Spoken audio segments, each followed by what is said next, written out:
ஓம் காளிகாசாய வித்மகே மசான வாசின்ன திமிகி தன்னோ அகோர பிரஜோதியார். ஆஸ்ட்ரோகுலூஸ் நேயர்களுக்கு உங்கள் சிவசக்திமான் வணக்கத்தை தெரிவித்துக் கொள்கிறேன். இந்த பதிவுல சனி பெயர்ச்சி பலன்கள் வருகின்ற 6/3/2026 முதல் 23/1/2029 வரைக்குமே. இது வாக்கியப்படிதான் திருநள்ளாறு கோயில்ல சனி பயிற்சி விசேஷமா பண்ணுவாங்க. அதனாலதான் அப்படி சொல்லியிருப்போம். வாக்கியப்படி நடக்கக்கூடிய இந்த பயிற்சியால என்னென்ன பலன் கிடைக்க போகுதுன்னு சொல்ல போறேன். கன்னிராசி நேயர்களே, உங்களுக்கு தான் இந்த சனி பயிற்சி பலன் சொல்ல போறேன். உங்க இடத்துக்கு சனி பகவான் எந்த இடத்துக்கு வருகிறார் தெரியுமா? 7ஆம் இடத்துக்கு வருகிறார்.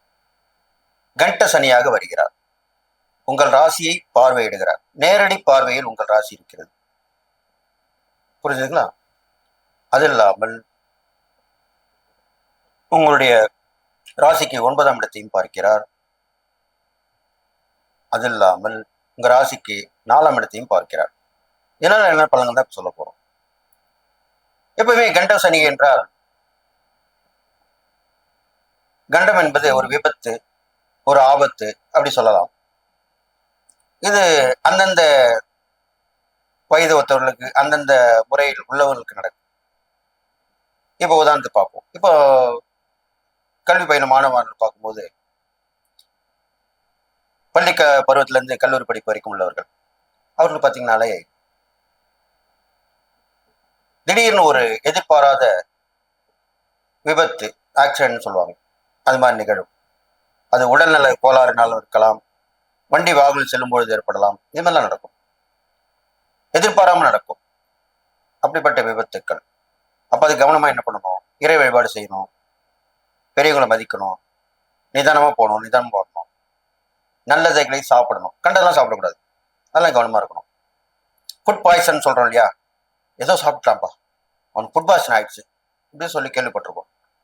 உடனே வாமிட் எடுப்பாங்க, கேர் ஆயிடுவாங்க, அதுக்கு மாற்று மருந்து கொடுத்து சரி பண்ணுவாங்க. இது மாதிரிலாம் விஷயங்கள் நடக்க போகுது. அப்ப நீங்க கவனமா இருக்கணும். இப்பெல்லாம் பாத்தீங்கன்னா சின்ன பசங்க நிறைய ரோட்டு ஓரத்துல இருக்கிறதெல்லாம் வாங்கி சாப்பிட்றீங்க, ஃபாஸ்ட் ஃபுட் சாப்பிட்றீங்க. அப்புறம் பார்த்தீங்கன்னாக்கா ஜங்க் ஃபுட்ஸ்ன்றவாங்க, அதை சாப்பிட்றீங்க. இப்போலாம் மிட் நைட் பிரியாணின்னு வந்துடுச்சு, அது கூட சாப்பிட்றீங்க. நேரம் கிட்ட நேட்டில் சாப்பிடக்கூடாது, அதெல்லாம் கவனமாக பார்த்துக்கணும். படிப்பிலையும் கவனமாக இருக்கணும், அதுலேயும் கொஞ்சம் கவனங்கள் திசை திரும்பும், அதெல்லாம் பார்த்து நடந்துக்கணும். அதுக்கப்புறம் பார்த்தீங்கன்னா 18 வயசுல 30 வயசு உள்ளவங்களுக்கு திருமணம் கூடி வரும். ஆனால் ஃபிக்ஸ் ஆகி நிற்கும். ஆனால் முடிவுக்கு வரத்துக்கு கொஞ்சம் காலதாமதம் ஆகும். அப்படிதான் நடக்கும் இந்த காலகட்டத்தில். அதே மாதிரி புத்திர பாக்கியம் இல்லாதவங்களுக்குமே அதுக்குண்டான வாய்ப்புகள் உருவாகிடும், அதுவும் நடக்கும். சுபகாரியங்கள் கொஞ்சம் தள்ளி போய் அப்புறம் நடக்கும். பிரேக்கப் ஆகும் சொல்லுவாங்க இல்லையா, பிரேக்கப் ஆயிடுச்சு, தடையாயிடுச்சு, அப்புறம் மீண்டும் நடக்கும்.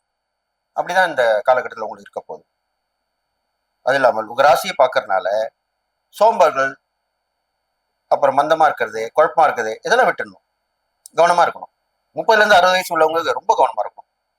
குடும்பத்தை பார்த்துக்கணும், நண்பர்களை பார்க்கணும், உறவினர்களை பார்க்கணும், 4 இடம் போயிட்டு வரணும், 4 பேர் உதவி பண்ணணும், வேலைக்கு போறதா வேலை விஷயத்துல கவனமா இருக்கணும், வேலையை கரெக்டா இருக்கணும், கை ஆடல் விஷயத்திலே கவனமா இருக்கணும்.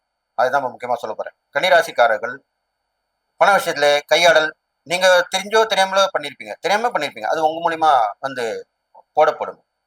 இதுக்கு என்ன சொல்லுவாங்க? கோல் முட்டின்னுவாங்க, கூட இருந்து குழி பறிக்கிறோம்னுவாங்க, இன்னொருத்த மேல பழி போடுறேன்னுவாங்க.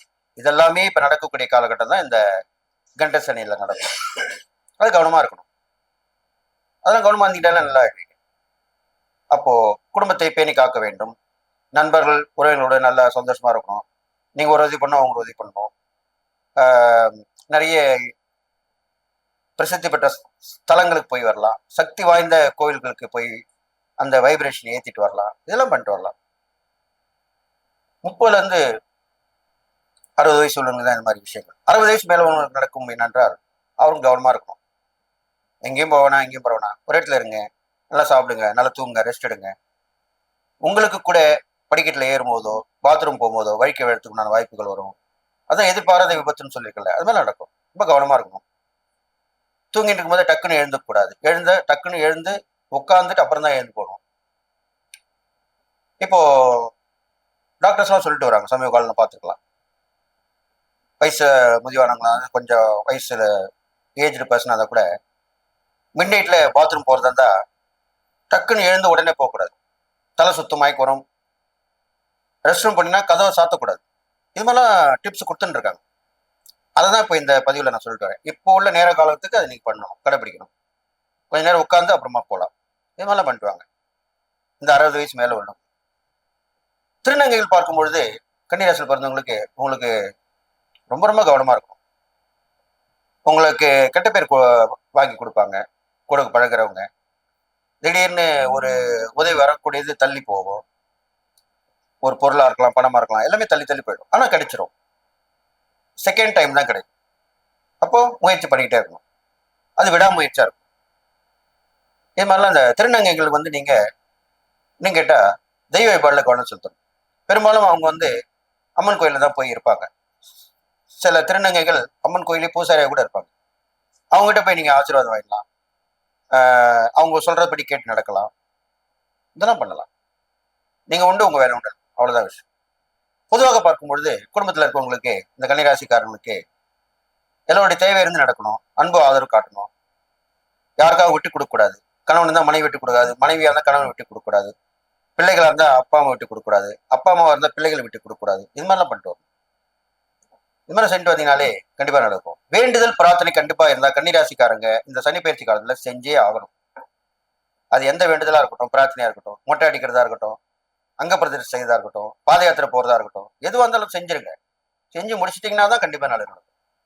அதுக்கு உடனடி பலன் உண்டு. இதெல்லாம் இன்னொன்னு சொல்லி ஆகணும். இந்த கன்னிராசிக்காரங்களுக்கு ஆலயங்களுக்கு சென்று உழவார பணி செய்தால் இது ஒரு சூட்சமான பரிகாரம். இப்போ உள்ள காலகட்டத்துல உங்களுக்கு வரக்கூடிய ஆபத்துகள், விபத்துகள் விலகணும்னா உழவார பணி. உழவார பணினா என்ன அப்படின்னு தானே கேட்குறீங்க?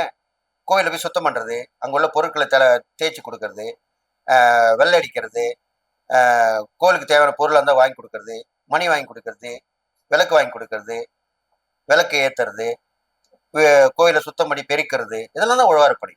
இதெல்லாம் செஞ்சுட்டு வாங்க. இது மாதிரி பண்றதுல உங்களுக்கு நல்ல விஷயம் நடக்க போகுது அப்படின்னு சொல்லிட்டு, இந்த கன்னிராசிக்காரர்களுக்கு எதிர்பாராத திருப்பம் வாழ்க்கையில இந்த சனி பயிற்சியில நடக்க போகுது. அதை பயன்படுத்திங்க. பெரிய பெரிய கான்டாக்ட்ல வரும். அந்த கான்டாக்ட்ஸை பயன்படுத்திங்க. வாய் வார்த்தை அதிகமா பேச வேணாம். தேவையான இடத்துல பேசுங்க, தேவையான இடத்துல தேவையில்லாத இடத்துல பேச வேண்டாம். இது மாதிரி பண்ணிட்டு வாங்க. இது மாதிரி செஞ்சுட்டு வந்தாலே நல்லது இருக்கும். உங்க ராசியாதிபதி புதன் இருக்கனால தொடர்ந்து பெருமாள் வழிபாடு பண்ணிட்டு வாங்க. கிருஷ்ணரை வழிபடலாம், விஷ்ணு, மகாவிஷ்ணு, விஸ்வரூப தரிசனம் பாருங்க. காலைல திறந்த உடனே கோயிலுக்கு போயிட்டு பெருமாளை பார்த்து தரிசனம் பண்ணிட்டு வாங்க. லக்ஷ்மியை வழிபட்டு வாங்க. கன்னி தெய்வங்கள் அப்படி சொல்றோம் இல்லையா, அந்த கன்னி தெய்வங்களை வழிபட்டு வாங்க. சப்த கன்னிகள் சொல்லுவாங்க, சப்த மாதாக்கள் வாங்க, அவங்களாம் வழிபட்டு வரலாம். அவங்கவுங்க வீட்டுல சின்ன வயசுலேயே பெண் குழந்தை கன்னி பெண்ணா இருக்கும்போது மடிஞ்சிருக்கும். அந்த கன்னி தெய்வங்களை வழிபட்டு வாங்க. நிறைய பேர் மறந்துருப்பீங்க. அதை இப்போ நான் உங்களை ஞாபகப்படுத்தி சொல்றேன். அதெல்லாம் வணங்கிட்டு வாங்க. உங்க குடும்பத்தை பாதுகாக்கும். குல தெய்வத்தையும் இஷ்ட தெய்வத்தையும் கைவிடாதீங்க. தொடர்ந்து வழிபாடு பண்ணிட்டு வாங்க. இதெல்லாமே இந்த சனி பயிற்சியில் உங்களுக்கு நல்ல விஷயங்களை நடக்கும்போது சொல்லி, இந்த சனி பயிற்சி பலனுக்கு இந்த ஸ்டார் ரேட் வரிசையில பார்க்கும்போது உங்க கன்னி ராசிக்கு 2.75 அப்படின்ற ரேட் கொடுத்துருக்கேன். அதன்படி நடக்க போகுது. நல்ல பலன்கள் நடக்கும், உங்களுக்கு கிடைக்கும். அதை பயன்படுத்திங்க. பெரும்பாலும் இந்த சனி பயிற்சி பலன்ல கன்னிராசிக்காரர்கள் கீழே படுத்திருந்தவங்க தட்டி தடுமாறி எழுந்து நின்று நீங்க யாருன்னு நிரூபிக்க போறீங்க. இது கண்டிப்பா நடக்கும்னு சொல்லி, நல்லா இருப்பீங்க அப்படின்னு சொல்லி, எல்லா நலமும் பெற்று வாழ்வீங்கன்னு வாழ்த்தி விடைபெறுகிறேன். நன்றி, வணக்கம்.